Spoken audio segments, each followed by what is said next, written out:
최근 아르헨티나에서 자국 영토 중 일부를 한국 정부에 판매하겠다는 파격 발표가 나오면서 전 세계 외신들의 이목이 집중되고 있습니다. 아르헨티나가 역사상 최대의 경제 위기를 겪으면서 1997년 한국이 IMF 구제 금융 요청을 하기 일보 직전인 상황과 같은 처지에 놓이게 됐는데요. 아르헨티나 정치인들과 국민들은 말도 안 되는 조건을 내건 IMF에 도움을 요청할 바에야 한국이 아르헨티나 국토 일부를 판매한 돈으로 국가를 재건하겠다는 파격적인 발표를 한 것입니다. 이에 외신들은 아르헨티나가 국토 일부를 한국에 매각하려 한다. 이로써 한국의 영토가 늘어날 예정이다라며 대대적으로 보도하고 있는데요. 10만 266제곱킬로미터로 세계 109위의 작은 면적을 가지고 있는 한국이 남미 지역에 추가로 영토가 생기게 될 뿐만 아니라 인근 지역의 풍부한 자원을 바탕으로 자연 강국으로 거듭날 수 있어 주요 외신들의 이목이 집중되고 있습니다. 세계는 4가지 유형의 국가가 있습니다. 선진국과 후진국 그리고 일본과 아르헨티나입니다. 노벨 경제학상을 받은 석학 사이먼 쿠준의 추천 미국 하버드대 교수가 남긴 유명한 말입니다. 지금으로부터 100여 년 전이 1900년대 초반 아르헨티나는 세계 5대 부국으로 불렸습니다. 비옥한 초원 팜파스에서 나는 농축산물을 수출해 비약적인 성장을 이뤘는데요. 한국의 일제 식민지 초기인 1913년 아르헨티나의 수도 부에노스아이레스에서는 지하철이 다녔습니다. 1860년대에서 1900년 초까지의 무려 40년 동안 아르헨티나는 연간 6%의 경제 성장률을 기록하며 당시의 세계에서 가장 빠르게 성장하는 기적의 국가로 불렸습니다. 자, 그런데 최근 아르헨티나 정부는 IMF의 구제 금융을 요청했습니다. 1997년 한국의 국가 파산 위기에 내몰리며 IMF의 도움을 받은 때와 마찬가지인 상황인 것입니다. 2020년 아르헨티나는 마이너스 10%에 달하는 충격적인 경제 성장률을 기록했고 지금은 하이퍼 인플레이션의 국민 10명 중 1명 이상의 실업자에 국민 10명 중 무려 4명의 빈곤층으로 살아가고 있습니다. 그런데도 아르헨티나 정부는 연금과 월급을 2배로 올려버렸고 모든 학생들에게 최신 모델의 넷북을 무상으로 지급했습니다. 결국 아르헨티나는 현재 50%가 넘는 물가 상승률을 매달 기록하고 있는데요. 자고 일어나 보니 만원이었던 쌀 1kg 가격에 15,000원이 되어 있고 1년 뒤에 있는 서 1kg이 가격에 60만 원에 육박한다는 뜻입니다. 살인적인 물가지요. 한때 물가 상승률 100만%를 경험한 베네수엘라 사람들이 휴지보다 싼 화폐를 휴지 대신 사용하는 그런 최악의 상황에 이번에는 아르헨티나에서 만들어져 가고 있는 것이죠. 결국 아르헨티나 정부는 IMF와 445억 달러 우리 돈으로 53조 3조 원 규모의 채무제조 정안에 대해 합의를 이뤘습니다. 자, 그런데 사실 아르헨티나가 IMF로부터 구제 금융을 받기로 한 것은 이번이 처음이 아닙니다.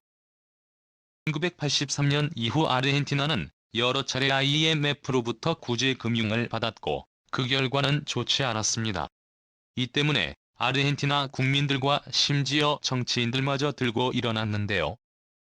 시위에 참여한 좌파 노동자 전선 소속 미리암 그그만 하원 의원은 정부는 아르헨티나의 역사를 기억해야 한다라며 1983년 이후 IMF와의 모든 합의는 구조조정과 초인플레이션 엄청난 사회 위기로 이어졌다라고 AP통신에 말했습니다.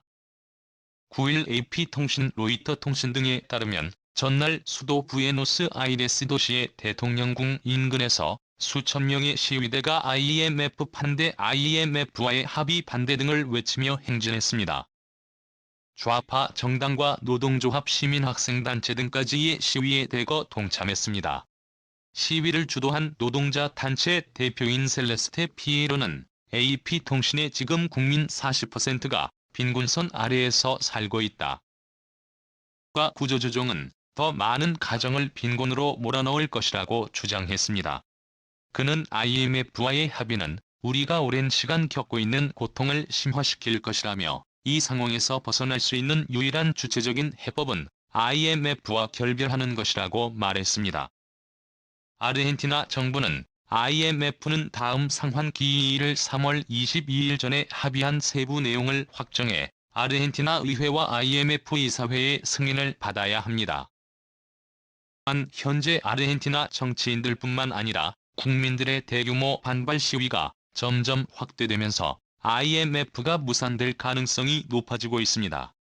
자, 그런데 놀랍게도 이들이 IMF에 대안으로 제시하고 있는 방법이 바로 아르헨티나 국토 일부를 한국에 판매하자는 것입니다. 한국과 지구 반대편에 위치한 아르헨티나가 주변국도 아닌 미국도 아닌 바로 한국에 자신들의 땅을 판다는 것은 너무나 믿기지 않는 상황인데요. 놀라운 점은 아르헨티나가 이렇게 자신들의 땅을 한국에 매각하는 것이 이번이 처음이 아니라는 것입니다. 1978년 한국은 아르헨티나에 210만 달러를 지급하고 축구장 40배 규모 여의도 면적의 79배에 달하는 땅을 매입했습니다. 관리 주체인 한국국제협력단 그리고 코이카와 현지인들이 협약서까지 체결하고 공증까지 마쳤습니다. 실제로 아르헨티나의 해당 마을을 가보면 이렇게 캠포코리아라는 구획도 사방에 걸려있는 것을 확인할 수 있습니다. 마을 주민들에게는 캠포코리아 한국농장으로 널리 알려진 한국 국유지의 농장명은 약 다마울가입니다. 인디어 말로 옛마을이란 뜻입니다. 잡목과 수풀이 우거진 땅의 곳곳에는 선인장이 자라고 있었습니다. 국유지 관리인이 현지인들의 침범을 막기 위해 설치한 경계 말뚝에 보이지 않을 정도로 광활했습니다. 경계 말뚝의 총길이가 무려 100km 설치만도 2년이 걸렸습니다. 경계 말뚝만으로 땅의 면적을 가늠해 볼 수 있습니다. 한국 정부가 영농이민을 위해 이 땅을 매입한 때는 1978년 구간 관리인이 3번이나 바뀌었습니다. 첫 번째와 두 번째 현지 관리는 나이가 들어 세상을 떠났다고 현지 관리는 전했습니다. 40년이 넘는 세월이지만 이 땅은 개발되지 않은 채 방치돼 있습니다. 40년 동안 아무런 조치도 없이 방치된 지구 반대편에 있는 한국 땅. 하지만 문재인 대통령이 아르헨티나를 방문한 뒤에 분위기가 완전히 바뀌었습니다. 문재인 대통령의 방문 전까지만 해도 40년 넘게 방치되다 보니 아르헨티나 동포들에게는 이 땅이 매각될 것이라는 소문이 퍼져 있었습니다. 땅을 관리하기도 쉽지 않은 데다가 농사를 지을 수도 없을 정도로 메마른 땅이었기 때문에 누구도 개발에 나서려 하지 않았기 때문이죠. 하지만 문재인 대통령이 방문한 뒤에 엄청난 속도의 성과가 나타났습니다. 대통령은 아르헨티나 한국 대사에게 동포 한인 영농인들에게 임차하는 방안이나 영농인들에게 장기 분할 상환 등으로 인계하는 방안 등을 마련하라고 지시했습니다. 이와 더불어 세계 최고라 극찬받고 있는 한국의 스마트팜 기술을 도입한 대규모 최첨단 농장을 건설하는 방안도 논의될 수 있다고 전문가들은 말하고 있습니다. 농업용 로봇과 드론을 투입해 대부분의 과정을 무인화시키고 기상 모니터링 및 예보 데이터를 활용해 병충해 통제뿐만 아니라 수확량을 유기적으로 조정하는 동시에 스마트폰실을 만들어 시간과 공간의 제약 없이 환경을 최적화로 관리할 수 있는 한국의 스마트팜 기술. 이에 한국의 파이프 기술을 접목한 농장 관리, 유통 관리 등의 농업 관리 시스템까지 적용되며 아르헨티나에 보유한 한국 땅을 세계 최고의 스마트팜 지역으로 거듭날 예정입니다. 이렇게 한 차례 한국에 자신들의 국토를 판매한 경험이 있는 아르헨티나 국민들은 이번에도 IMF의 무리한 조건을 받아들여가며 구제 금융을 받는 대신 한국에 추가로 자신들의 국토를 판매해 그 돈으로 아르헨티나 정부가 빈짓을 갚을 수도 있다는 파격적인 발표를 하고 있습니다.